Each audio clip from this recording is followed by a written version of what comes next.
What's up, everybody? How's it going? We don't have a fancy intro video. We really need to make one. Yeah, we'll come up with one. It'll It's be very cool. non-dramatic intro. Woo! Right? Drama! Star Wars. Yeah, stuff. Star Wars. That's what we're all here for anyways. None of us wanted an intro. None of us needed any of that. We're all here for Star Wars. That's what this is about. So, What's Star Wars? I haven't heard anything about Star Wars in the last week. yeah, right? Nothing. It's, did anything happen with Star Wars? I don't know, you tell me. You went to this big party. Okay, so stuff obviously did happen with Star Wars. We watched plenty of video online. We had, obviously, Episode 7, the second teaser trailer premiered. I'm sure everybody saw that. That was crazy. I love it. Yeah, Battlefront. We got a teaser trailer of that as well. We're supposed to obviously get some more stuff coming out about that, more announced. So obviously a lot happened. We did have the Star Wars celebration as well over the past 4 days, April 16th through 20th. So this is why we got flooded with news all week long. All week long. If you guys follow our gaming page at all on Facebook, Fat Allen Gaming on Facebook, it's I kept you guys up to date. I tried to post as many videos, pictures. Our YouTube has all the videos as well.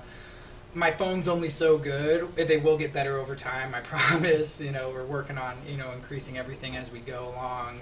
But yeah, we tried to keep up on it as much as possible. So amazingly fun, spent way too much money and didn't want to come back to the real world. Wanted to spend the rest of my life there. So here I am back in the real world, so trying to extend that Star Wars celebration as long as possible. So we figured we'd do a video, and So we just keep it going for the rest of the year, all the way through Battlefront. I think that seems reasonable enough to me.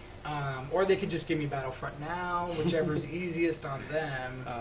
But either way, I think it's all good. So let's talk about this thing. Where did you go? So Anaheim, California. It was at the Anaheim Convention Center, which is absolutely amazing for anybody who hasn't been there before. They do conventions for everything, not just Star Wars stuff. I mean, I've been to conventions there for work before. I know they do anime conventions. They do everything. Is it the same one that you go to the work conference? You went to last year? Yeah, same convention center. So it's just this absolutely giant convention center. They've got tons of different rooms, a million different stages, just room for everything and then some. I'm pretty sure even there's 3 different floors. All of them have something to do with the convention. So there's even a basement, which is actually, if you follow any of the videos, the first video that just says Star Wars Celebration on it, it's actually me walking around a line the first night, and that's actually in the basement floor. So I guess you could even call it 4 floors of convention and all kinds of stuff going on there. And just, it's almost overwhelming, especially the first day. You walk in there and we've all been in areas where we have a lot of people who like similar stuff. We all do that kind of stuff. But walking in a room that has 6,000 plus people, all there for one reason, Star Wars, you've got vendors, panels, everything you can think of Star Wars is there and then some. It's a little bit overwhelming. You almost just want to walk in there and just stop. There's so much going on. You just have to take it all in, and it takes a little bit of time, honestly. But absolutely amazing. Anybody who ever gets a chance to go.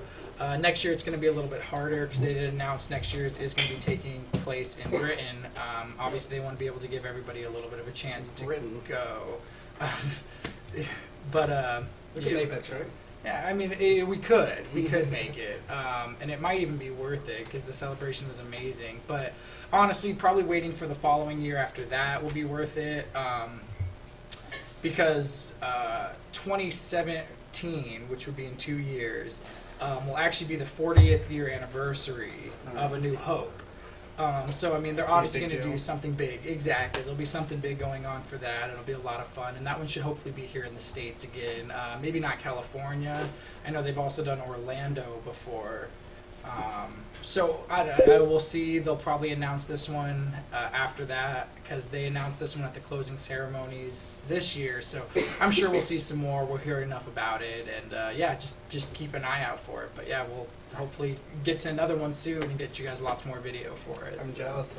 I saw all your photos and everything. I want to go badly. I was sitting here scratching, waiting for the news. Yeah, man, I was trying to keep everybody updated, but of course, I used up my data for my phone really quick out there, and so then after that, I tried to just use have access to Wi-Fi. And where they did have Wi-Fi in the convention center, it was enough to, do things here or there, but it really wasn't enough to post video or pictures or anything that took like a good upload or download. Just really wasn't going to be able to do it. It's just too much going on, too many people trying to be connected to this Wi-Fi where I had to wait till the end of the day. So every time at the end of the day, our page would load up with video, our page would load up with pictures. It would just get really overwhelming really quick. How many people did you say were there? Oh God, so thousands. Thousands. So originally they told us that the main stage, which is where they showed off all the big videos and everything, held about 6,000 people. And the first day they filled that stage. They filled a digital stage, which held another 2,000 people. It held, I'm saying 10 to 20,000. Like it was so many people, including vendors and all that stuff. It was more than I could count. So I'm trying to find this photo. I can't find it just yet. Tell me about the R2D2 fights. You said there was droid fights. Oh Droid no, battles. they weren't really droid battles. It was so we walk in the first day and there's all these maybe inflatable even. These like inflatable R2D2 units. They're not like actual robot fights. No, that would have been really... Okay, so there was a bunch of... we'll finish the R2 thing and then we'll kind of move on to that. But so the R2D2s, they're like these inflatable R2D2s. They're maybe like 2 feet tall and they're just like on these wheels. And they're literally just... We walk into this room and they're literally just cruising around, just knocking into each other, bouncing around, just having a good time. And apparently they were actually being controlled by kids. So it was actually like this thing they were letting these kids do is they were basically just giving them these remote controls and stuff like that and letting them control these little inflatable R2 units. Obviously, they weren't like damaging, they weren't like high tech. Like I said, they were inflatable, so they were pretty easy done. But then on that same point, there were actually... there's these people, I think they're called the droid builders or something like that, but they actually go around and build real life-size R2 units that look real, they spin, they make noise, and they're actually a lot of fun. Yeah, they actually just, you see them, they're actually walking around with remote controls, controlling them. And apparently, from a few celebrations back, Kathleen Kennedy, the producer of the new movie, who's produced everything you've ever seen and loved, Jurassic Parks, Indiana Jones, everything that's great. Check out her work. But apparently she had seen these droid builders from a few celebrations back when the new movie was being talked about being made. She actually hired 2 of these droid builders, these fans, to make the R2D2 for the new movie. So the new R2D2 that we're seeing in the new movie is actually a real robot driving around. Is that the orange ball? No, okay, so that's BB-8. BB-8, he's the new droid that we all saw in the first movie, or the first teaser trailer. Apparently he's not CG, it's all real. Yeah, so first day of the celebration, we're at this panel. They bring out R2, they bring out a bunch of the new cast, and then out of nowhere they're like, we're going to go ahead and bring out BB-8. And he actually comes rolling out on stage. Oh, really? They'd actually physically built him. He's about probably 2 to 3 feet. He's actually pretty big. He's not like massive. He's pretty small. But just the idea, and when you originally see the trailer, he's obviously moving one direction really fast. And my initial brain was 2 half circles with a head on the top, and there being like a circle in the middle that's balancing. Well, that's not the case. He actually can roll in any direction, and the head sits on top with some sort of magnet or something that's above my skill. I'm not an engineer at all. I play video games. So yeah, there was some sort of magnet or something holding his head there, keeping him balanced and moving him around. And that was real. So that just kind of really spoke to how real and not CGI they're trying to make this new movie. Obviously the technology that went into this is nothing simple. It's not cheap. It's nothing like that.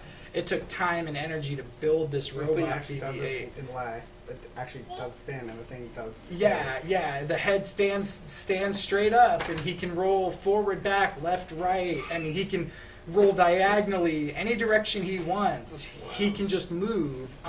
Which once again just kind of speaks to the quality they're putting into this movie as far as not not making stuff CGI. I mean, in the prequels, episode 1, 2, and 3, obviously we see a lot of clones. Apparently, there was not even a single set of clone armor built for that movie. Every clone you see in that movie is CGI. Be it, I didn't look into it enough. I don't know if people are running around in like outfits or if they were all just put in CGI. But apparently, there was not even a single clone suit built for those movies. And then we get this new movie where obviously, they've been showing us, them going out to these areas to film and not just filming with a green screen background, them using as many puppets and real life stuff as possible.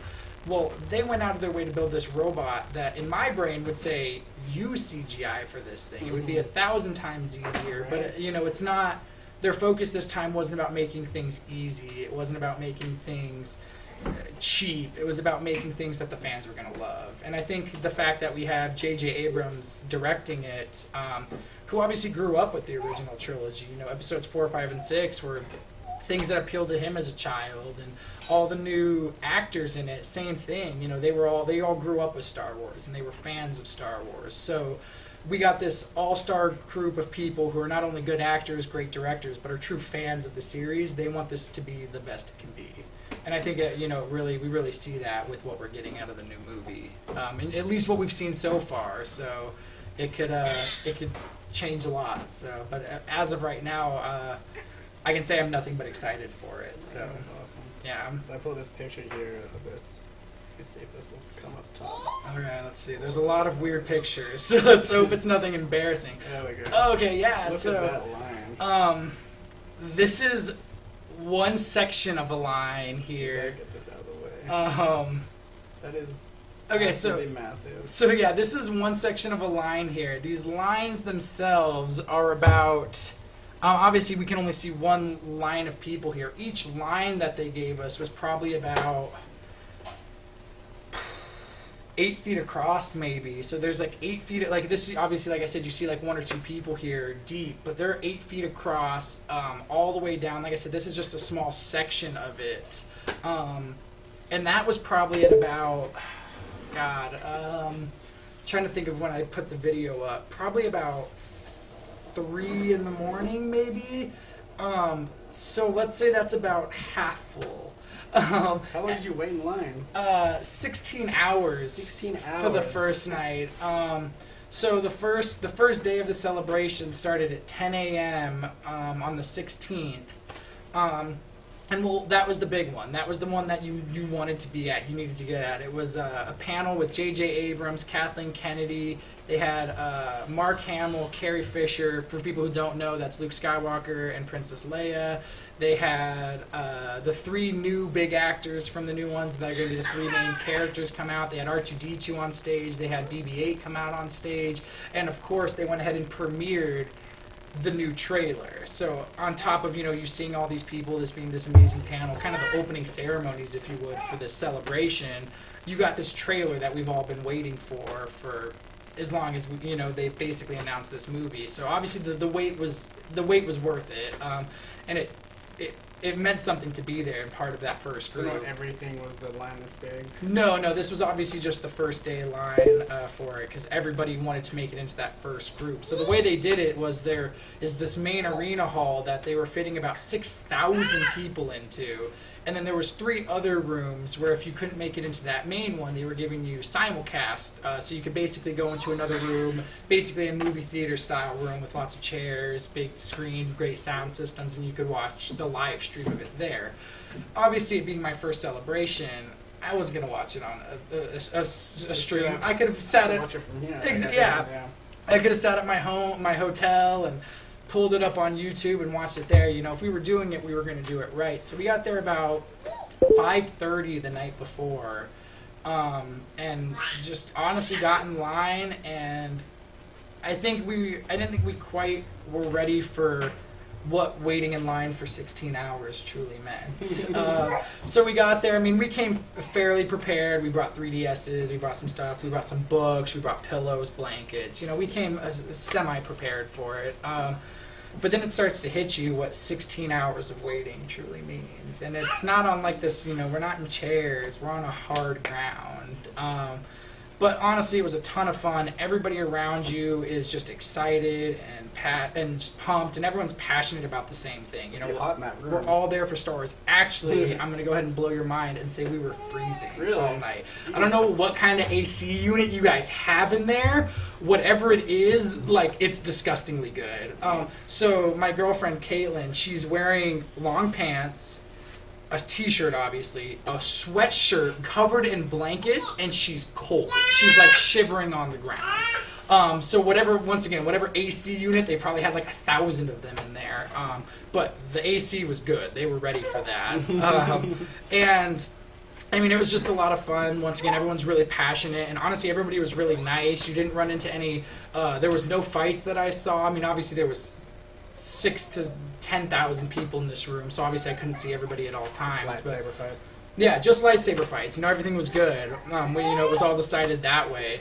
But yeah, nobody was pushy, rude. Nobody was trying to get into fights. Nobody was cutting, which honestly kind of blew my mind. I mean, I've been to different conventions and stuff before, and everyone's always trying to fight to the front of the line. Everyone was just really cool and respectful of everybody's personal space.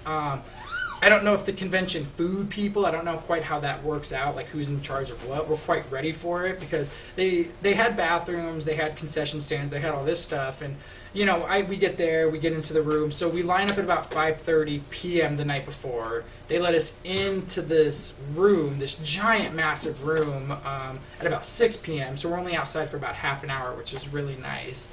And at about 6:37, they open up these concessions so that people can start buying food, drinks, different stuff like that. And I go up there because I'm not quite hungry yet. I've got all this adrenaline, all this energy, and I'm really pumped. I'm not really quite sure what they thought, but I go up to them and I'm like, hey, so are you guys going to, like, when are you guys going to close? I'm assuming they're going to close at some point. And they go, no. After this, we're pretty much going to be open 24 hours a day through the convention. Wow. And I'm like, oh, man, like, that's really cool. So we go and, you know, we get some food at night, and then, you know, we start eating, and like we're done eating, about an hour goes by, and some people walk through the line and they go, hey, Kathleen Kennedy and J.J. Abrams saw you guys waiting in line, and they're going to go ahead and order you pizza. So, you know, you got a room full of thousands of people all waiting for this thing, and the director and the producer of this new movie are like, we're going to buy you guys pizza. So apparently we find out down the road that they call up this pizza place like in a crazy rush because it's like late at night. They like call them up in a rush. They're about to close in like 10-20 minutes or whatever, and they order 200 pizzas. 200 pizzas. So I mean, 200 pizzas. You figure, let's call a pizza $10. That's $2,000 in pizza. Still a cheap pizza.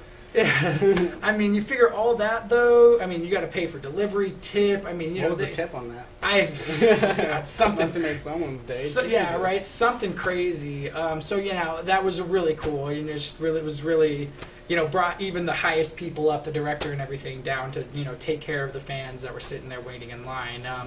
We try and sleep through the night. I maybe got an hour or two of sleep at best. The sleep itself was very shoddy, and you know, with thousands of people around you, I don't know how well you can sleep, but I didn't sleep very well. But either way, I get up at about 4 in the morning and decide, so they hand out these wristbands that I'm actually still wearing because I can't take myself to bring it off because then to me the convention's over. So I'm still wearing it, but at about 6 o'clock they say they were going to come by and hand out all these wristbands. The way it works, if you got an orange wristband, which I have here, you got into the main stage and you got to go see it live. They obviously knew how many people they could fit, and they figured, hey, we'll make 6,000 wristbands, we'll hand them out to 6,000 people. When we filled, we'll know that we filled this amount of people.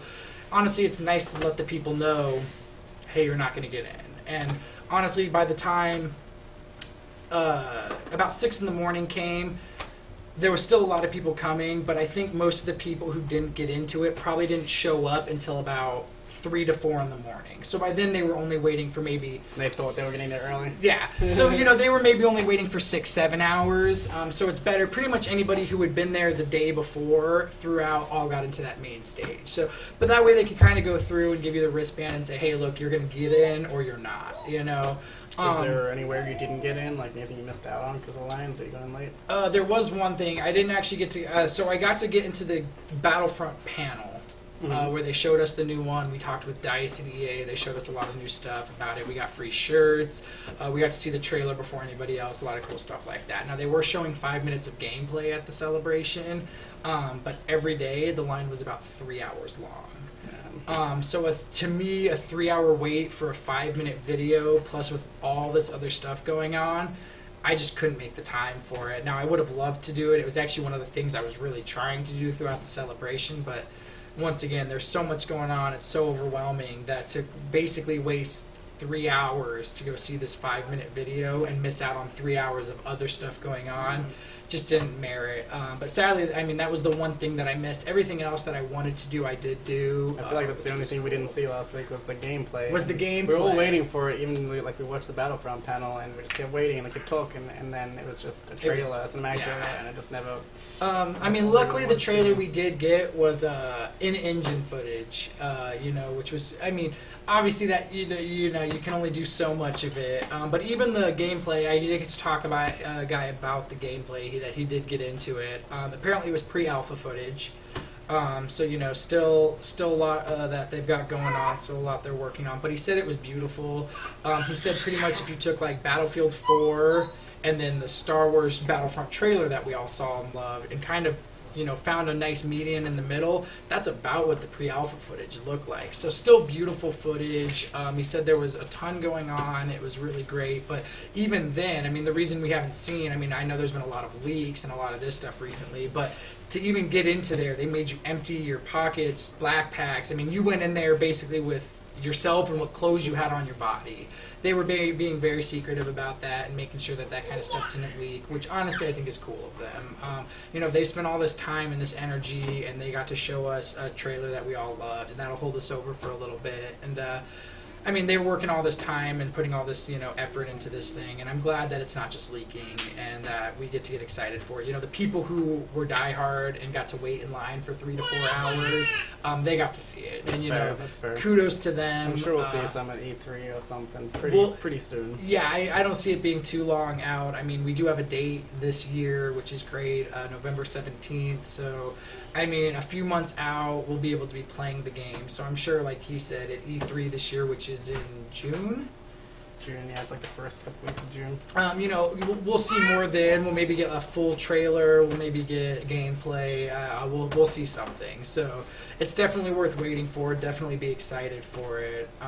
It's going to be amazing.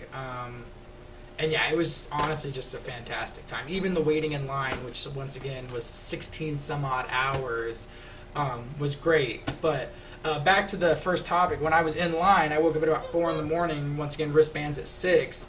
I go up there to get coffee. I got coffee, my girlfriend got coffee, the person behind me walks up and asks for hot water for tea. Mm-hmm. They had apparently run out of hot water. They ran out of hot water? Hot water, yes. Holy shit.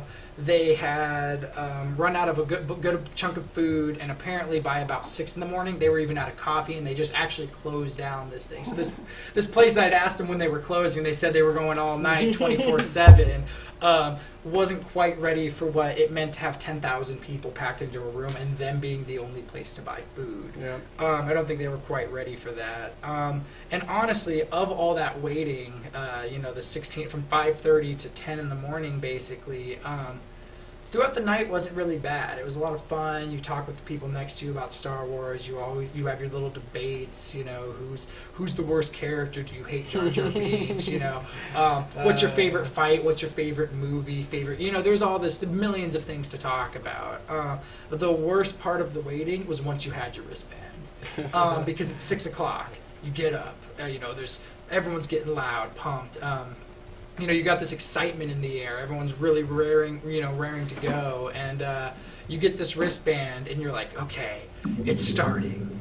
Well, not for another 4 hours. It's not. So, we're all standing up. We're all ready to go. We're all hyper. You got this energy, this passion, and then it's just like, oh, you can go ahead and hang on for another 4 hours. Now, they were great. They got us into our seats at about between like 8:30 and 9. We were sitting down in the seats in the hall. So, they weren't too bad about anything like that. They made sure that they definitely took care of us the best they could. Obviously, they need to get these celebrations set up. You know, there's screens that need to get set up. People, you know, there was a DJ the whole time and the main stage every time. So obviously he needed to get set up.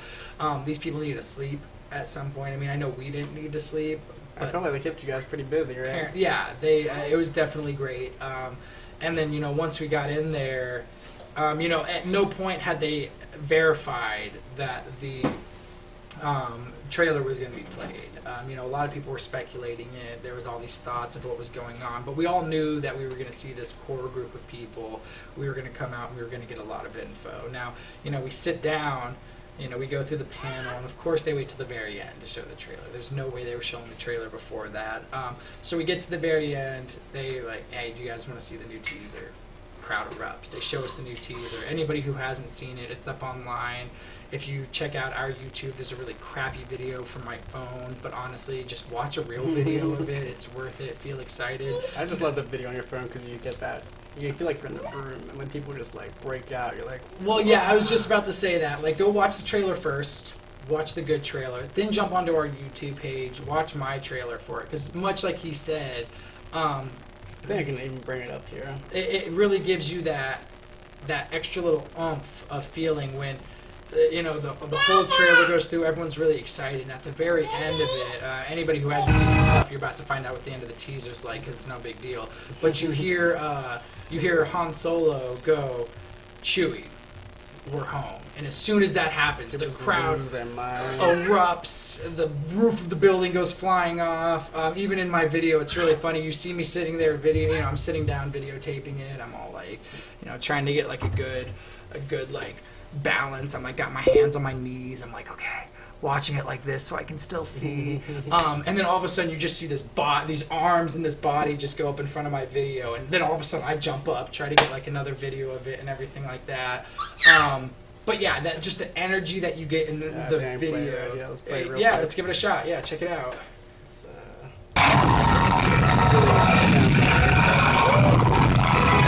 once again, with this giant basically bass that I thought I knew what I was talking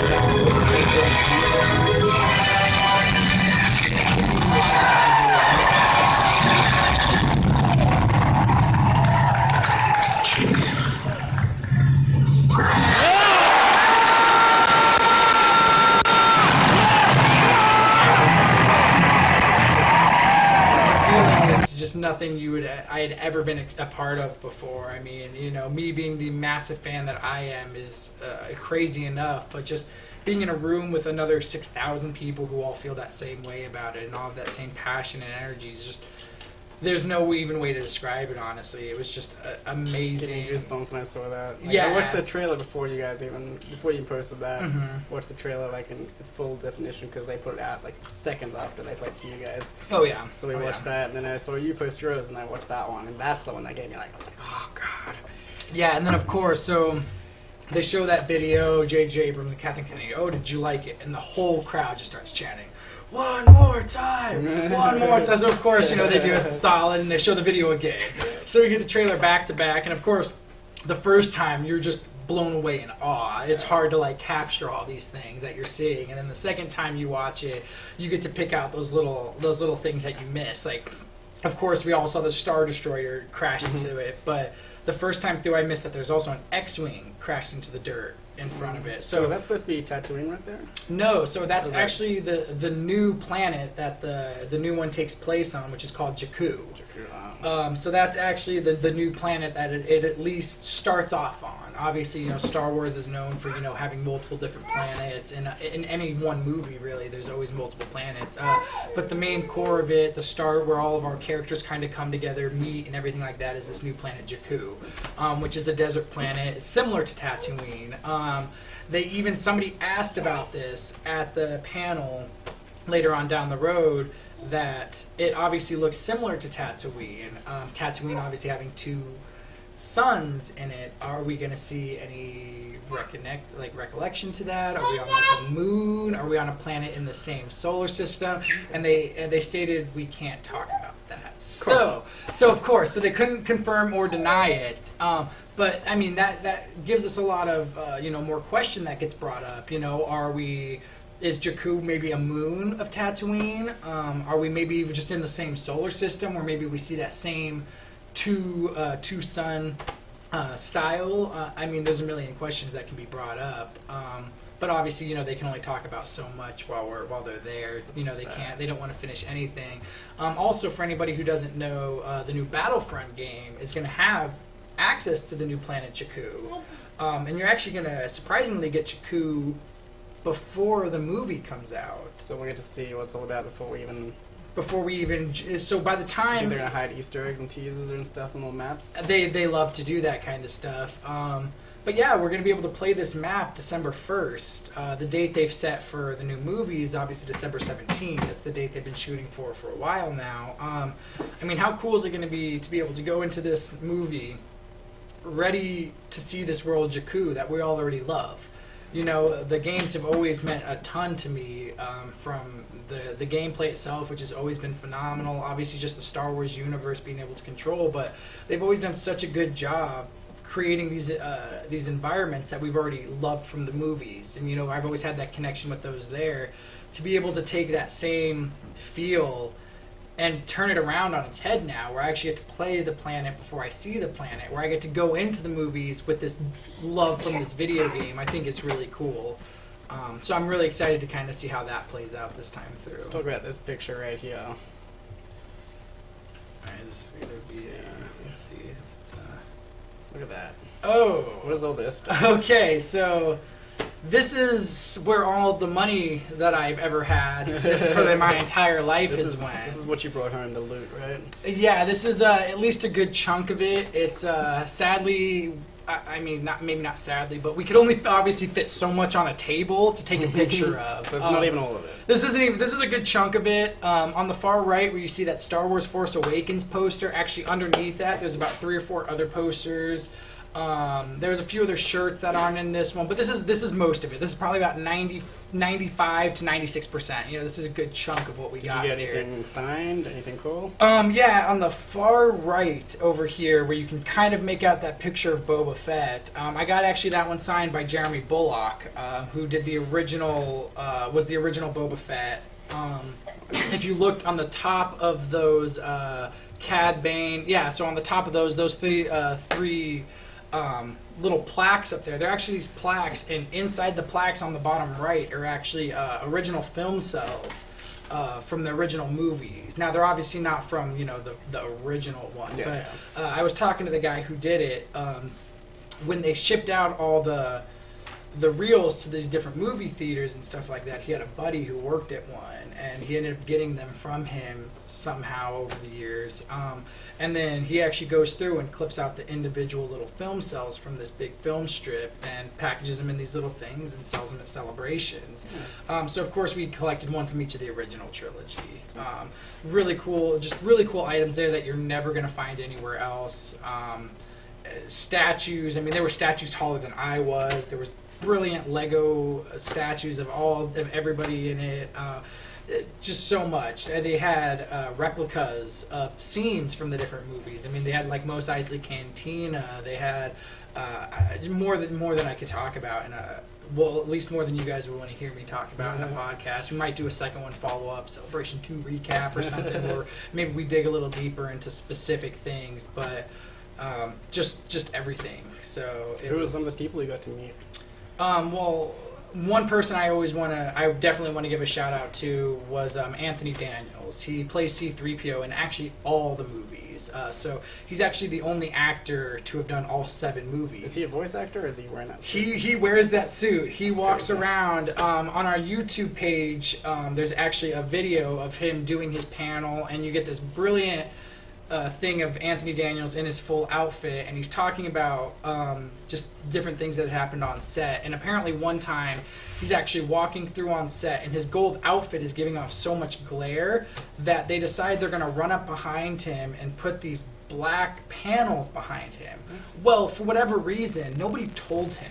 So in the video, it shows him turning around and just falling just face first into these black panels because he only has so much control in that suit. I mean, the way you see him walk in that suit is really all the control they give him. They also showed funny so he's videos. not doing it's not an acting thing. It's Well, just I mean, that's how he does that a little bit. I mean, he can do that walk on his own. But yeah, that's truly about the motion he gets in that thing. There's also a funny video they showed us in that same panel of him how he got through doorways. And he actually walks up to doorways, and 2 people come up to his arms, and they have to pick him up and carry him through doorways because he just can't bend his legs that much. He just really can't do it. But I definitely have to give a special shout out to Anthony Daniels. He was just absolutely amazing.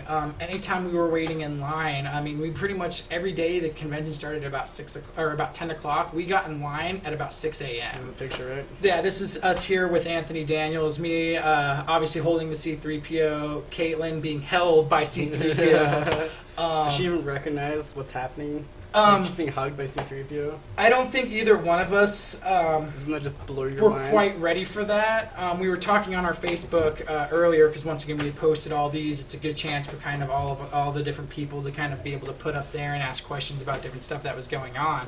And somebody said, hey, you guys look like children on Christmas. And I even made a statement that I was trying not to freak them out by my smiles because I wanted to walk in there just eat them. Just freak out like a little kid. Just the excitement that I had was unreal. But it's absolutely amazing just how down to earth these people were. I mean, once again, every morning we'd get there at 6 a.m. Anthony Daniels would come down the line just completely by himself. Nobody else with him, no bodyguards or no, just literally come down by himself and just say hi to the fans and thank the fans. And at one point, even a fan thanked him, like, hey, thank you so much for coming out and doing this. And he even said, he's like, the excitement you guys get is nowhere compared to the excitement. He's like, there's not a cup of coffee I could drink in the morning that gives me the same energy and just excitement and love that I get from just walking through and just talking to you guys. He's like, it's just more love than I've ever felt in my entire life. So he was definitely one of the most just down to earth, and once again the only actor to be in all 7 movies. So just on top of him just being amazing, being so cool, he's the storyteller of Star Wars. Did he give anything else away? Is he in the next movie? He is in the next movie. Does he still fit in that suit? He still fits in that suit. He still walks around. Just absolutely a phenomenal guy. So just a stand-up human being. So who is? Let's see. Who's this guy? If I can make it work. Who's this old guy here? So this old guy here is standing next to this ugly guy with this beard. This is Jeremy Bullock. This is my hero. This is the man himself, Boba Fett. So I know a lot of times people say don't meet your hero, you're going to be disappointed. In not a single way was I even remotely disappointed by him. He was everything I wanted him to be and more. So obviously autographs cost money at these things. They're not free. You don't walk in. We had people like Mark Hamill. Autograph for him is $125. $125. Jesus. I mean, obviously, scribble? you're not just getting Luke Skywalker's autograph. You're getting the Joker's autograph. You're getting, Mark Hamill has done a billion things over the years as far as voice acting, live action. He's done so much that you're really truly not just getting one person's autograph. Jeremy Bullock, Boba Fett, $30. $30 for that man's autograph. Once again, he's my hero. I have a Boba Fett tattoo here on my side. Just absolutely, $30, I couldn't have asked for, a better thing. So that was actually something I did first day, almost right away. I did. Really cool guy. A lot of other people, there's these tables set up that you're on, that, they sign on and stuff like that, and everybody else is on the opposite side of the table, separating, the crazed fans from them. Jeremy Bullock is actually on the other side of the table, standing up the entire time he's signing. He actually doesn't sit down at all. He stands up right next to the fans, signs pictures. Everybody else, there's charges for pictures as well to get with people. Like you get into this booth with them. The picture you just saw with us and Anthony Daniels, you get into this booth. It's just you and them. It's very personal. You get to talk to them a little bit, and then they snap a picture. This picture that you guys just saw of me with Jeremy Bullock, actually, that was with him signing my picture. Or he signs the picture for me and then goes, do you want to take a picture as well? Once again, I'm like, take my phone, person. I don't care who you are. Just take a picture of this. And he actually snapped a few different pictures. There's a picture of him signing my picture, a few different pictures with me and him together. Awesome. And just once again, super down to earth, just really cool, easy to talk to, just a personal, just happy to be there. So humble, it's almost unreal. That's awesome. It blows my mind that this many people of this just record-breaking, absolutely amazing series, you know, people who just love, you know, these people got to be millionaires by now, you know. There's all these people who have done so much and are just so popular and so famous, and yet they're all so humble. It's almost unreal that we get that from something. Noah says, did you see actual gameplay of Battlefront? If so, please explain. We already said you didn't get to see any, right? We didn't get to see any, sadly. Let's talk about Battlefront a little bit. What did you get? What was your impression of the game? Okay, so what we got to see of Battlefront is second day they had the Battlefront panel. And Battlefront panel was obviously a big deal to a lot of people. So once again, we get the celebration doors don't even open till 10. We get in line at 6 a.m. Nice. You know, we're in line. We're raring to go. We wait in line for a few hours. They open up the doors. Just crowds and hordes of people get running through. We ended up actually getting really good seats for the Battlefront panel. It was really cool. They were really amazing, actually, and gave everybody there a free Battlefront shirt that was exclusive to the celebration. They say celebration on them. Stuff just really cool. You know, we sit down, and they actually bring out the people from DICE. They bring out a bunch of different people, and they just do, you know, they're talking about just the passion, the love, just the excitement that everybody has for Battlefront. I watched that panel. I sat there for like 20 minutes, just showing me the game, and then we never got to see the game. No gameplay, sadly. We did get to see the trailer, which, I mean, if you guys haven't seen it, is breathtaking. The trailer itself is super amazing. It is in-engine footage, which is really cool. Supposedly, if there is any cutscenes or anything like that, you know, that's how they're going to appear in the game. Now, they were showing footage there. Oh, lame. Yeah, no, trust me, I know, man. Like, if I could have, I mean, they were showing game footage. They were. I'm going to go ahead and let you know right now that I slacked. I didn't get to go see the game footage. I know a lot of people wanted it. I really wanted to see it as well, but it just, like I was discussing earlier, the line was about a 3 to 4 hour line to see 5 minutes of gameplay. And that didn't even start until about halfway through the second day. It's only a 4-day celebration. It's actually only open from 10 till about 8.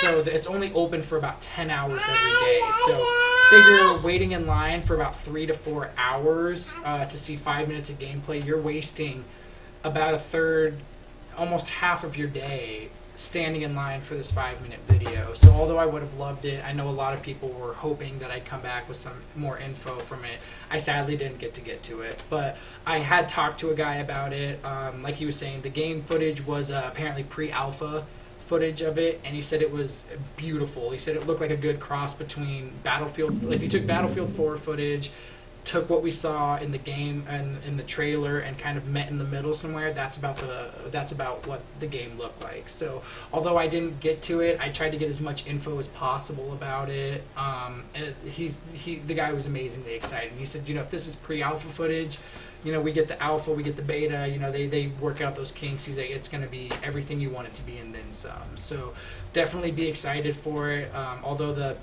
the footage wasn't there.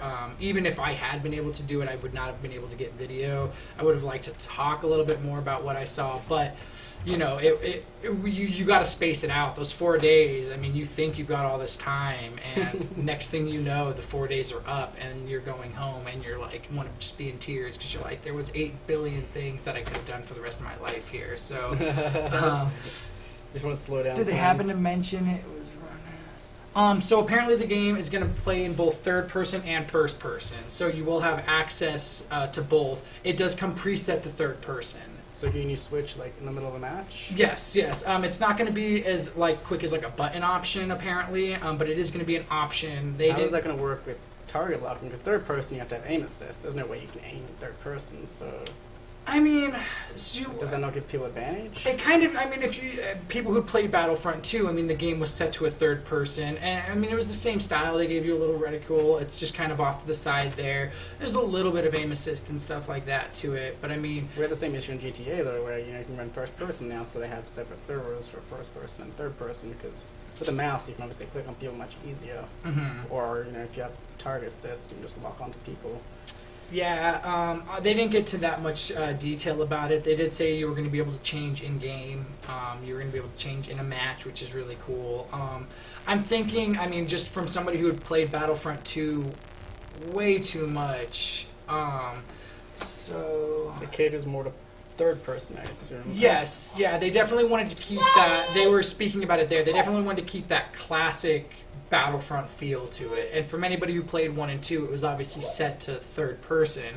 Now, first person in the original Battlefronts, at least for me, was actually pretty difficult. There didn't really seem to be any aim assist or anything like that. It just kind of seemed to be first person. You had the reticule right in front of you and you aimed and shot. That just kind of seemed what it needed to be. So yeah, I think you're right, that they're going to really kind of cater it to the third person player. Now, of course, there is such a following of this first person genre. So I think that they're also going to, go ahead and give us that first person as well. So I think that just kind of speaks once again to how much these new Star Wars people are, trying to appeal to the fans. It's not just about what's going to make them money. It's not just about what's going to sell. It's about what the fans want. So I think that's really cool. I think you got a video ready? We got the trailer in case you haven't seen it. The trailer. We'll watch it real quick. We'll go ahead and run it. It's really short. It's like 2 minutes. So yeah, sit and enjoy, you guys. It's going to be a blast. So let's see.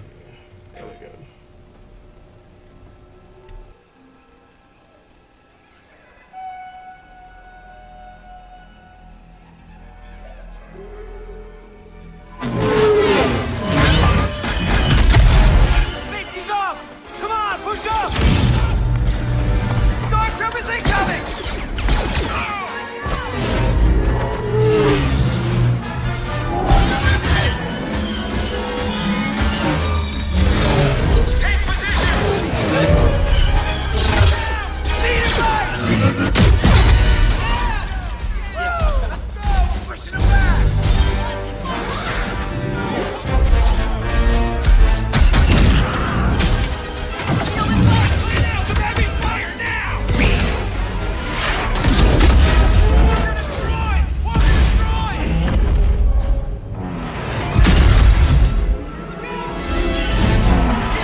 So we saw a ton here at this, which was just product not yet ready. Amazing. First off, something I noticed really quick was PlayStation 4. It's on everything. Any marketing, the shirts they gave us for free. Even in that video, PlayStation 4. That's what it's appealing to. So they obviously have some sort of marketing contract with them.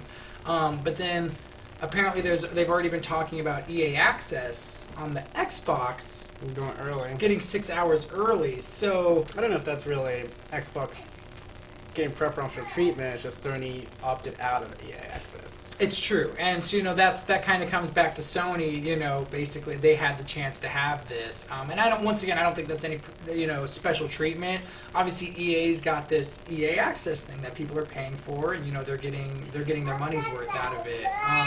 Great thing is I do have both a PS4 and an Xbox One. Right, so it doesn't matter. I'm picking the game up on the 4. I'm just going to let it be known now, but I will be getting EA Access specifically for this game. So so I will have some access to it. Let's talk about the elephant in the room. What I didn't see in that trailer was space battles. Space What's battles. A lot of freak out right now about the space battles in Battlefront. People who played Battlefront 1 and 2 space battles were, a big deal. They were in there. They were in the 2 though, right? They weren't in 1.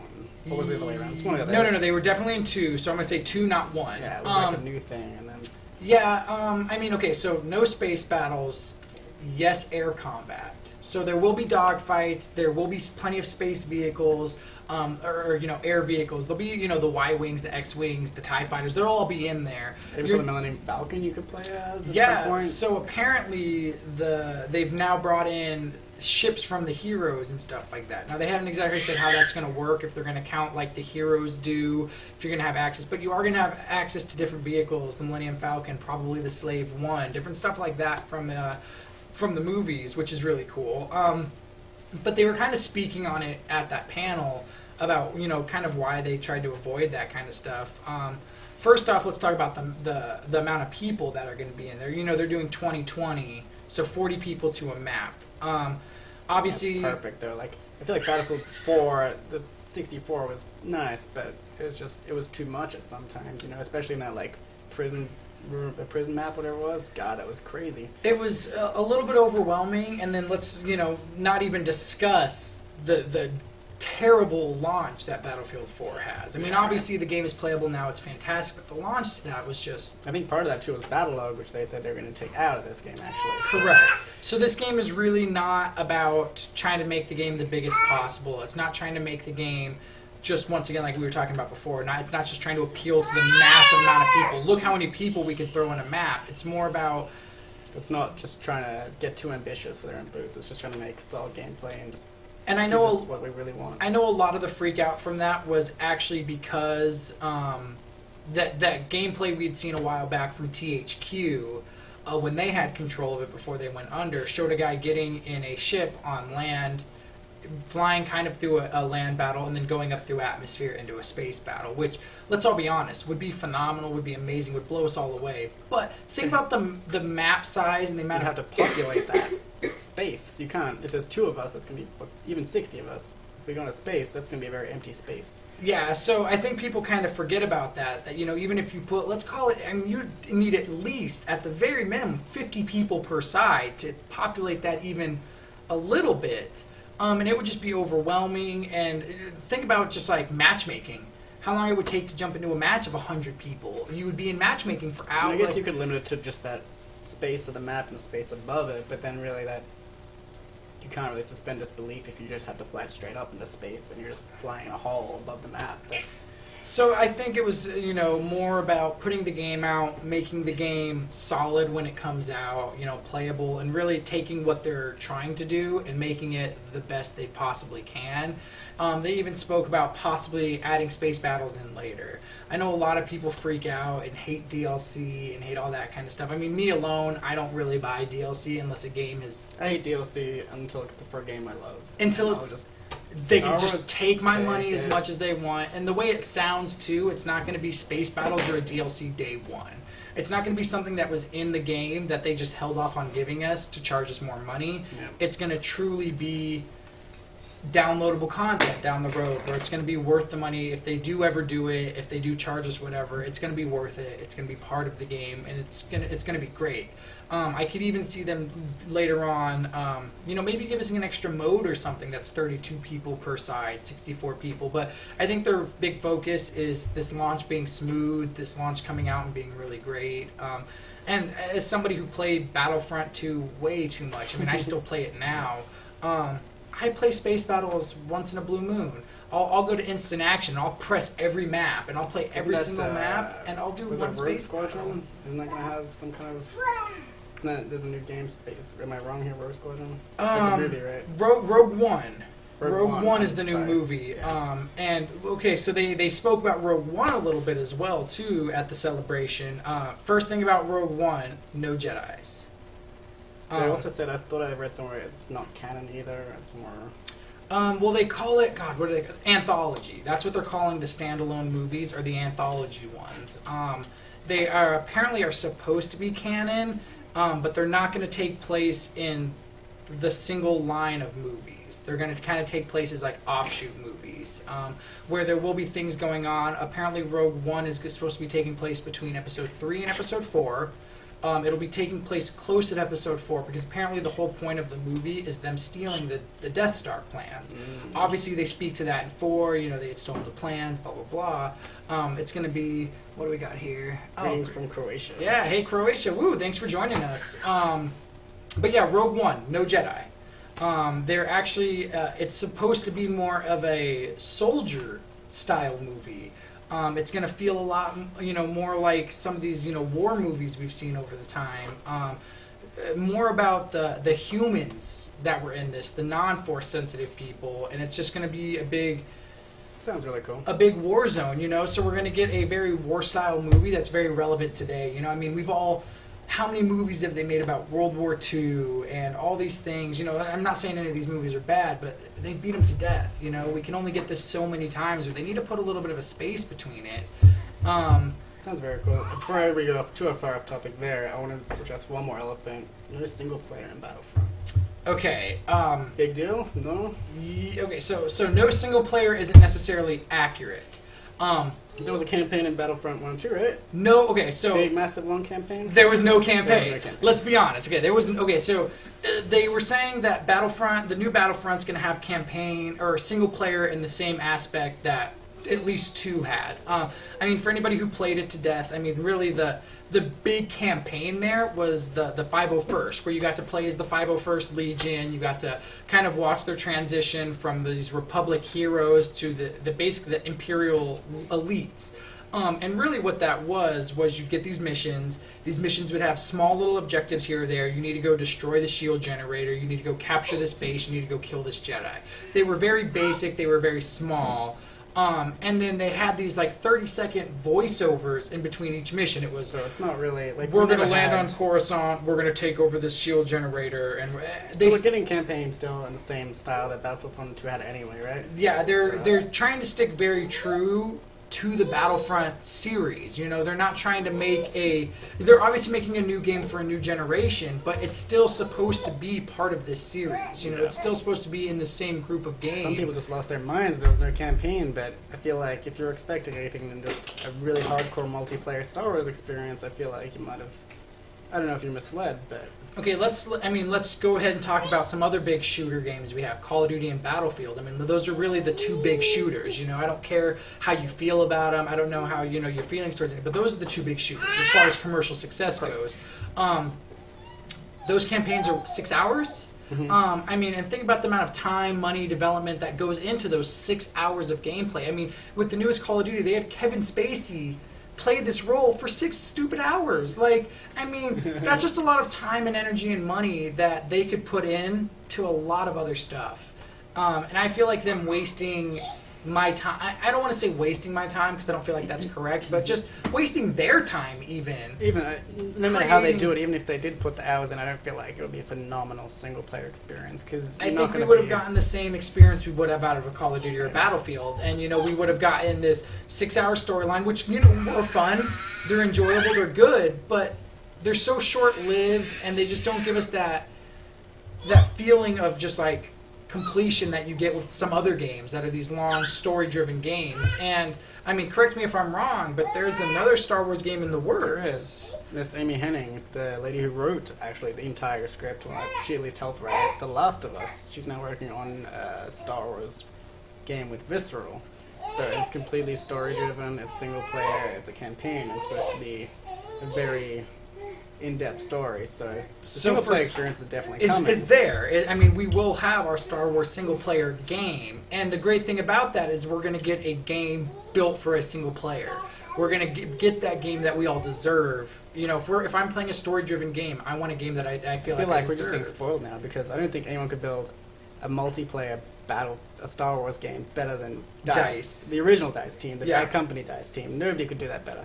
And nobody could write a single-player story for Star Wars better than Amy Hennig, Last of Us. Like you said, we're being spoiled now. We're the best, the very best. The best of both worlds. That's truly what we're getting out of this. And I think we all need to just kind of be excited that we are getting the best of both worlds. You know, when I'm picking up this multiplayer Battlefront game, I want it to You know be. what they need to make? They need to make another pod racer. Yes, a pod racing game. I mean, with all the success that Star Wars is having right now, I mean, if there's a time to do it, now's the time. It was really only like an episode 1 thing, pod racing. I don't know if it ever continued, but it'd be cool. I mean, I think it'd be more of a gimmick. I'd totally buy it. Oh yeah, so would I. God, pod racing. Some sort of indie game, charge me $20-$30 for it, take my money from me. It's cool. If you guys make Star Wars stuff, let me know. Charge me what you need, and I'll give it to you. It's just as simple as that. Got a question. Was there any talk of the original unaltered trilogy on Blu-ray? Okay. So no, there wasn't. Let's just be honest. But if there is a chance that this will happen, now with Disney in control and not George Lucas holding it in his hand, the possibility is at least real. I mean, obviously beforehand, if anybody had even discussed there being a Blu-ray of the original, was never going to happen with George Lucas in control. It was just not. They probably just burnt the originals, right? Yeah, right, something like that. But with now Disney in control, you know, with Kathleen Kennedy based, I mean, she's now head of LucasArts. I mean, she's in control now. Maybe that's all I can say. I'd love to give you more. I'd love for an original Blu-ray set. That would, I mean, I would just pay what they wanted for. Like, they could just name a price and they could have it. They did announce as a digital collection, right? They yes, poured out in digital. Yes. You gonna get that? Is there any difference? Is it worth getting? So I mean, let's go ahead and say yes, it's worth getting. What do they call it? Ultraviolet or something? You know? Something. So it's going to be worth getting. But for somebody like me who owns the originals on VHS, own a DVD copy of it, and own the Blu-ray collection. I mean, obviously the Blu-ray collection is the remake, but I mean, I pretty much own it from start to finish, and for basically every variation you could think of with it. I don't know. I'm going to say yes. You didn't have the Blu-rays or either one. Which one would you go with? Would you get the digital download or the Blu-ray? Man, it's hard to say because I mean the Blu-ray collection comes with so much. Yeah, I keep saying I keep buying it. Every time I go to Best Buy, and I mean, first off, there's this picture of Boba Fett with his gun up, riding this creature on, and that once again never happened in any game. But just that picture alone sold me. I'm like, all right, just take my money again. Yeah. Actually, my girlfriend bought me the Blu-ray disc, so I think I am gonna buy the HD. Buy that myself. Once again, I was kind of treated to the Blu-ray, so I got a little bit spoiled there. So I think I am gonna buy it. For anybody who's, you know, questioning buying it because, it's all the remastered and everything, go buy it, you guys. Like, give these people who deserve our money. I mean, we've given George Lucas tons of our money. That's what we were talking about with Battlefront. There was a lot of people who were like, I'm just not going to buy it. I'm not going to have anything to do with it. I'm a huge Star Wars fan. I'm disappointed in this. I mean, do you think not buying it is going to help at all? I don't. I think the way you support these people is by, you know, supporting them. I mean, it's as simple as that. You know, if we want more Star Wars games, if we want more Star Wars movies, if we want more Star Wars books, the way you do it is to buy the stuff that's out there. Show the people that it's worth their time and money to make it, because if they don't if we don't give them our money now, they're not going to make it. It's just as simple as that. You know, we've got to, for them to give us, we got to give back. And once again, we've given George Lucas a ton of our money. Let's give the people who are going to give us what we want from Star Wars. Let's give them our money. So basically what we're saying is it doesn't matter if it's good or bad. We just want more. So we just want more of it. I mean, and I feel like if you don't support even the bad stuff, you're just going to get none. Yeah. And I mean, let's be honest, you guys. The worst Star Wars stuff is still better than the best of other things. Like, you know, let's be real. You know, I mean, we got people like Jar Jar Binks, and Jar Jar Binks is probably one of always hating on Jar Jar Binks. So Jar Jar, once again, he was probably one of the most hated characters of all of Star Wars. I hate. See, that blows my mind because I love Qui-Gon Jinn. Okay, I don't hate Qui-Gon Jinn. I don't hate the character. Yeah, I was like, Qui-Gon. Liam Neeson. I'm just gonna punch him and I'll finish this rest of it by myself, you guys. But no. Okay, so Jar Jar Binks, one of the most hated characters. Even him, if you look at what he was truly put into Star Wars for, he wasn't there for you and me. He was there for the children. You know, that's what he was there for. He was there to have the kids have somebody lighthearted, somebody goofy, somebody kind of out of the Star Wars universe to kind of connect to. On top of that, the actor who played Jar Jar Binks did all of his own stunts, like all that He did stuff. some crazy flips and stuff too. And I mean, I don't think when he like flips into water 8 billion times, but like either way, the guy did a lot of it on his own. He put himself kind of in harm's way a lot to make that. So I mean, however you feel about the character yourself, let's just like go ahead and just like pay homage to this guy who put a lot of time and energy, and you know, I love Jar Jar Binks. I think he's great. So, and you know, and once again, you know, I'm on the other spectrum of that. I really am not a Jar Jar Binks fan in any way, but you do also have to appreciate why he was put into the series. It wasn't for us. It was for it was for children. It was, and a guy who put a lot of time and effort into his role. I mean, once again, however you feel about it, just go ahead and accept that like it wasn't for you, and just love what it was. I mean, it's Jar Jar Binks is better than, once again, characters from other shows that were people love. So you know, we just deal with it. So. Brandon, you are the nicest person ever, but you can't justify Jar Jar. Dude, I mean, come on, like that's what he was put in there for. It's true. It's true. I'm not a Jar Jar fan. If they went ahead and just sucked Jar Jar out of the movies, I'd be fine with that. I mean, obviously we saw a lot of him in Episode 1, and they dialed back his role very much so for 2 and 3. Apparently, he was supposed to play the same amount in 2 and 3, but was just hated just across the board. And on a positive note, that means we got a lot more of R2 and C-3PO in episodes 2 and 3, which was great.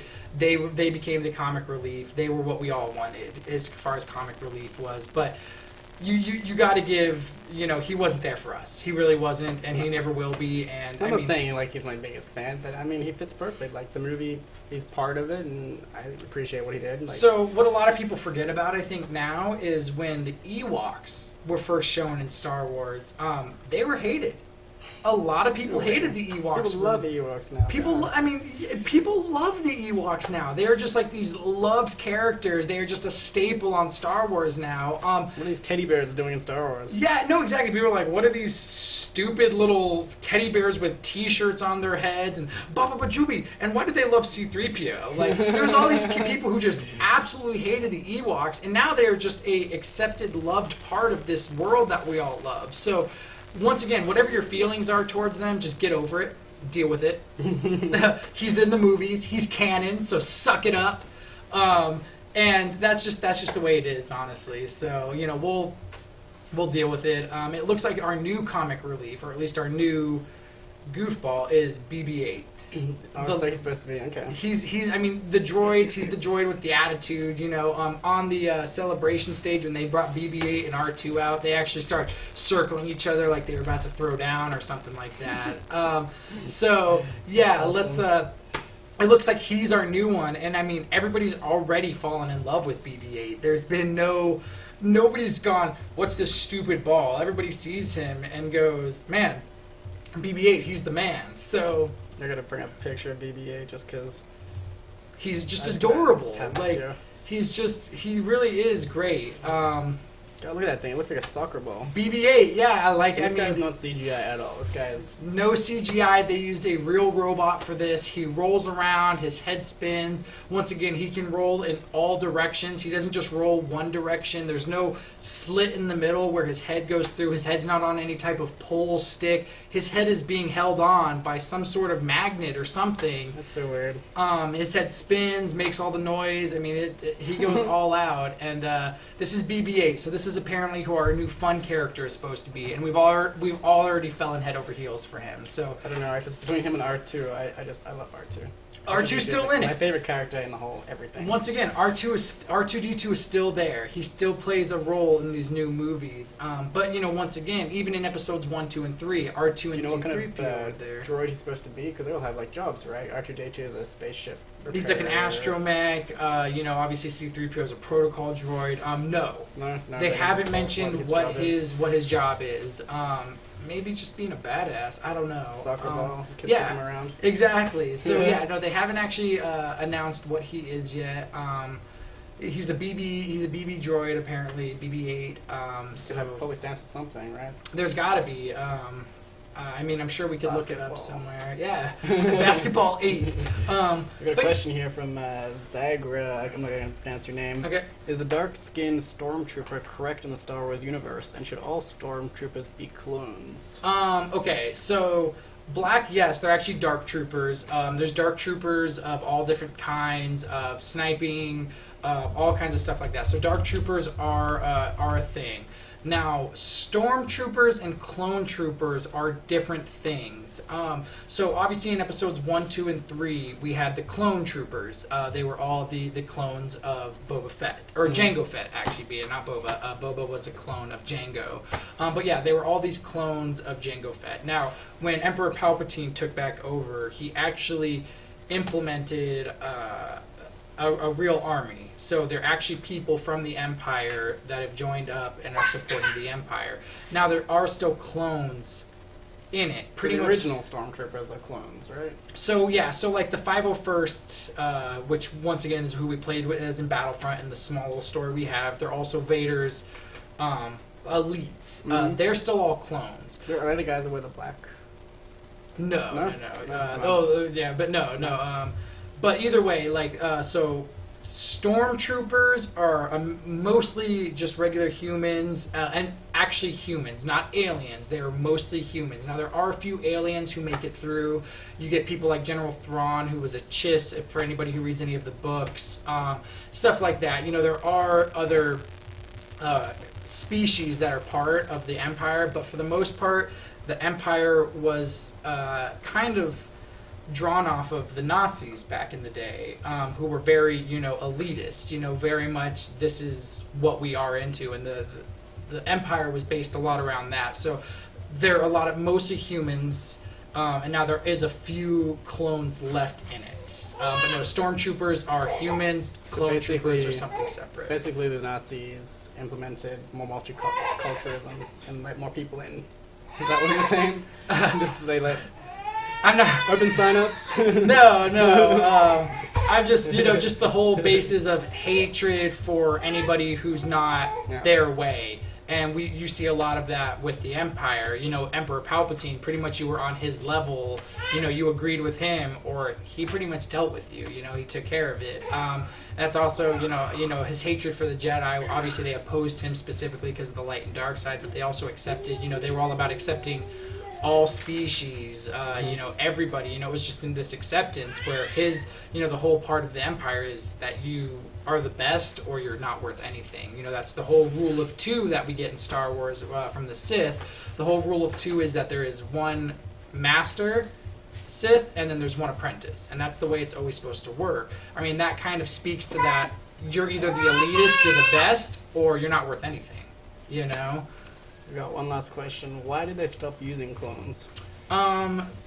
Because clones, first off, they were being produced by an alien race. They weren't being produced by humans, which spoke very much against him. It's also an expensive, cloning something is not cheap. And it was more to he basically, the only reason he ever used the clones in the first place was to create this massive war. To keep producing clones, he ran himself into the same... he basically could have... What he did to the Republic could potentially have happened to him. Somebody could have taken control of this big clone group and said, okay, now you're going to pretend to be part of the Empire. You're actually working for me. We're going to overthrow the Empire. Makes sense. His whole idea was he had all of the control. He everything was through fear. And it's easier to do that to just human beings, So that's where you get a lot of that. That's why they stopped using clones. And it was the only reason he even used the clones. Also with the Separatists using all the robots was just to create this giant war, which obviously now that he's in control, he wants him to have the army. He doesn't want there to be other armies out there. He doesn't want to start another war because when another war starts, he could potentially lose control. So it's all about just control, honestly. The Empire, or the Emperor, Palpatine, that was his goal, and the dude was a genius. He incorporated this plan for 3 movies, and just was a genius. So, he I guess thought that out, maybe. At that same point, though, there is a comic book series called Dark Empire, where Emperor Palpatine actually has clones of himself created that don't have any consciousness. They're literally just shells. And when he dies in the movies, his consciousness is actually taken into one of the clones. So there's actually a continuation of the Emperor in the comic books. Oh, really? Now, of course, that's not canon anymore. They've went ahead and said that's not canon, but if you look at the second teaser trailer that we all saw, when all the new clone troopers turn around, far background of that, there is an ominous dark figure standing there. Who the dark figure is, we still don't know. Now, it could be Kylo Ren. I feel like it'd be cheap if they just brought Palpatine back like that. And once again, it was in the comic books. It was pretty. Yeah. I mean, that series got a little dark because the way that Luke takes him out is actually to turn to the dark side. So at one point, Luke Skywalker actually becomes a Sith. He turns to the dark side and basically uses that to trick the Emperor into letting him get close before he takes him out. So we don't know who the dark figure is. Once again, it could be Kylo Ren, who is the masked guy we see in all of them with the cross saber that everyone freaked out about. So we had him. It could possibly be him. It could be the Emperor. It could be a million things.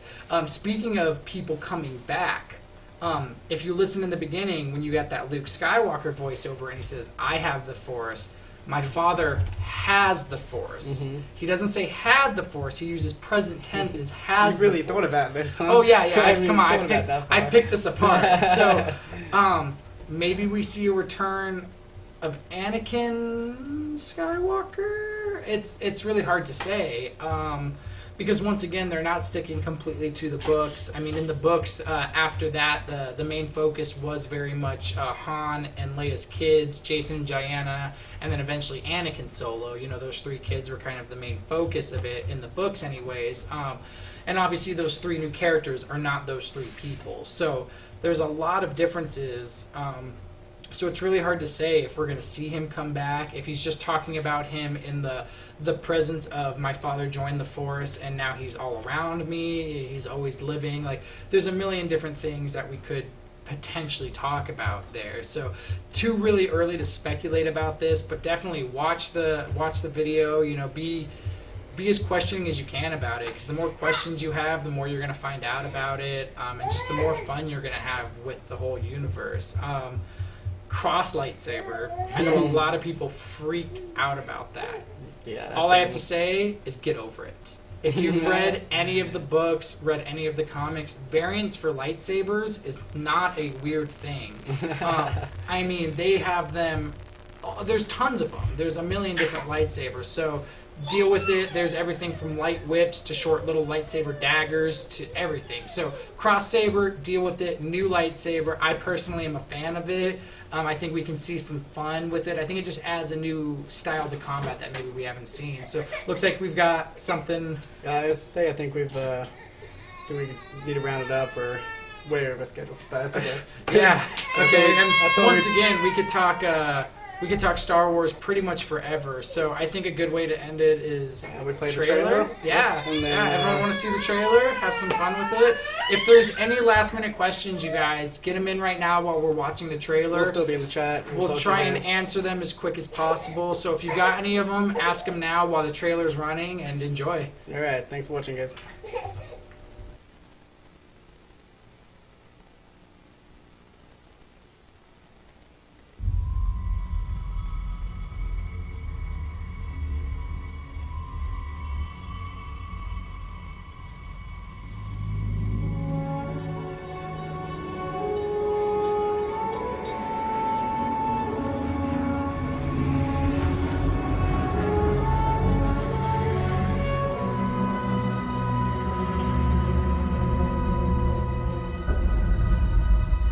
The Force is strong in my family.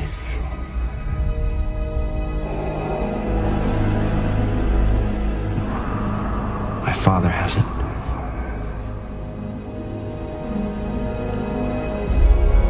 I have it. My sister has it. You have that power too.